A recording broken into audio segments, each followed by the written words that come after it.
This lesson is about getting started on the trumpet. There's really only two pieces that you need to be concerned with at this point. The mouthpiece, which is really the power center for the instrument. This isn't really going to accomplish much unless we know how to work this piece. So we'll get to this in a little while, but let's talk about the mouthpiece. To get a sound on the mouthpiece, what you need to do is keep a flat chin, which means that the side of your mouth should be against your teeth. To do that, it's kind of forming a smirk in a way. You know, you're always told, don't smirk. You know, that smile that you make when somebody wants to take your picture and you really don't want them to. And so you make a kind of a silly smile. Well, that's the smile, which isn't really a smile, but that's the shape your mouth needs to be in to buzz on the trumpet. In that way, these muscles right here are not going to move away from your teeth and do this, which are puffing cheeks. There's a few pictures in your book of what that looks like when you puff your cheeks, and it really won't help you get a good sound. So this is the foundation of playing any brass instrument. And once you have that accomplished, you can go.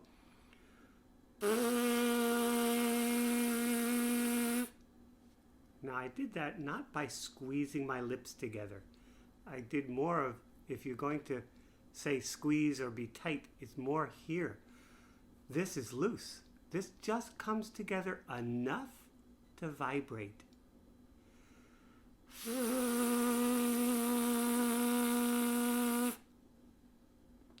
If you've ever seen the inside of a kazoo, there's a little film piece of like wax paper on there that vibrates up and down. If that's tightened onto the kazoo, that kazoo doesn't make any sound. If my lips are tightened together, I don't make much of a sound. So really, you can start by putting a straw in your mouth and removing it and just lightly closing your mouth together.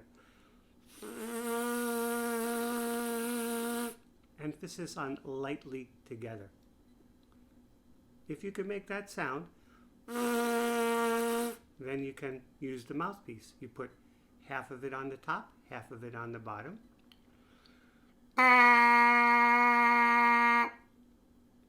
The more I stretch my lips across my teeth, the higher the pitch will go.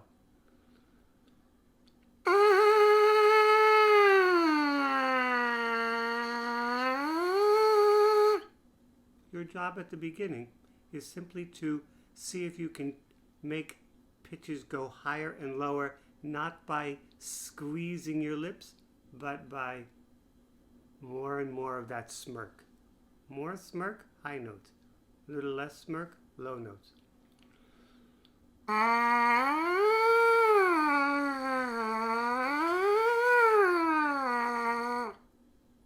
That will take some practice for you to be able to do, but it's certainly worth the effort. The better you are at playing this mouthpiece, the better you will be when we put the full trumpet together.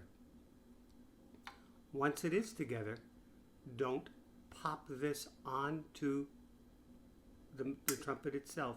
It will get stuck. Just place it and put a tiny little twist, and that's enough to hold it in place.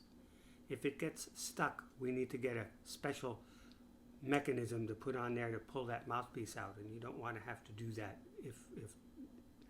if you can avoid it.